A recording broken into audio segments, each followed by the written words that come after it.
Hi friends, welcome back to my channel secret కోకి. ఈరోజు Sunday కాబట్టి స్పెషల్స్ ఏంటి మీ ఇంట్లో? మా ఇంట్లో స్పెషల్ వచ్చేసరికి చికెన్ కర్రీ అనమాట. సో చికెన్ కర్రీని ఎలా చేసుకోబోతున్నామో చూసేయండి. సో తట్టి పెట్టుకున్నాము, మాకు కావాల్సినంత నూనె వేసుకున్నాము, ఆ తర్వాత కట్ చేసిన ఉల్లిపాయలు వేసుకున్నాము, అలాగే పచ్చిమిర్చి వేసుకోవాలి. సో ఈ పచ్చడి వేసిన తర్వాత టమాటో ముందుగా కోసి పెట్టి వేసుకున్నాము. ఆ టమాటో ముక్కల్ని కూడా దాంట్లో వేసేసుకోవాలి. వేసుకున్న తర్వాత దాన్ని కూడా బాగా కలిపి కొంచెంసేపు మగ్గాలన్నమాట. సో మగ్గిన తర్వాత ముందుగా మనం కడిగి పెట్టుకున్న చికెన్ని దాంట్లో వేసుకోవాలి. చికెన్ వేసుకున్న తర్వాత పసుపు ఉప్పు వేసి అలా బాగా మిక్స్ అయ్యేలాగా చేసుకొని మూత పెట్టుకోవాలన్నమాట. ఆ పక్కనే మేము రైస్ కూడా వండేసుకుంటున్నాం ఫ్రెండ్స్, ఇంకా అది కూడా చూపించాను. సో బాగా మగ్గిన తర్వాత నాకు కావాల్సినంత అల్లం వెల్లుల్లి పేస్ట్ వేసుకోవాలి. బాగా వేసుకొని బాగా కలిపి ముక్కలకంతా పట్టేలాగా ఆ అల్లం వెల్లుల్లి పేస్ట్లో ఉన్న పచ్చిదనం అంతా పోవాలి.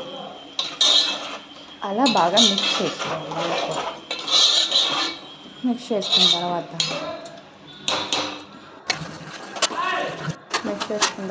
కారం మీకు ఎంత కావాల్సిన కారం అంత తగినంత వేసుకోండి.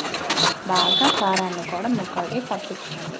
ఆ తర్వాత పులుసు కావాలి కదా మన చికెన్లో మెయిన్ స్పెషల్. సో పులుసు కోసం మీకు ఎంత కావాల్సిన వాటర్ అంత పోసుకోండి. పులుసు ఎక్కువ కావాల్సిన వాళ్ళు వాటర్ ఎక్కువ పోసుకోండి, లేదు గ్రేవీగా కావాలనుకున్న వాళ్ళు తక్కువ పోసుకోండి. సో పోసుకున్న తర్వాత ఒక పొంగు వచ్చిన తర్వాత అలా బబుల్స్ రావాలి, బాగా మరగాలి. మరిగిన తర్వాత గరం మసాలా వేసుకోండి. ఒక మేమైతే టేబుల్ స్పూన్ వేసుకున్నాము, 1 టేబుల్ స్పూన్. ఇంకా ధనియాల పొడి కూడా వేసుకున్నాము, ఒక 3 స్పూన్స్ దాకా. అంటే చికెన్లో ధనియాల పొడి మెయిన్ ఫ్లేవర్ వస్తుంది కదా, సో అందుకని. సో లాస్ట్లో వేసుకోవాలి. వేసుకున్న తర్వాత బాగా కలిపేసి అలసిందని దాన్ని ఉడికించాలన్నమాట. సిమ్లో ఉడికితే బాగుండదు, ఏదైనా ముక్క కానీ ఏదైనా బాగుండదు.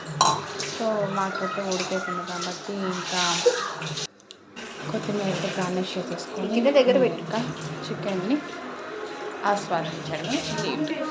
సో ముక్క ఉడికిందా లేదా టెస్ట్ చేయడానికి మేము అలా అనుకుంటున్నాము. సో మీరు కూడా ట్రై చేయండి. మీకు కనుక ఈ చికెన్ కర్రీ నచ్చింది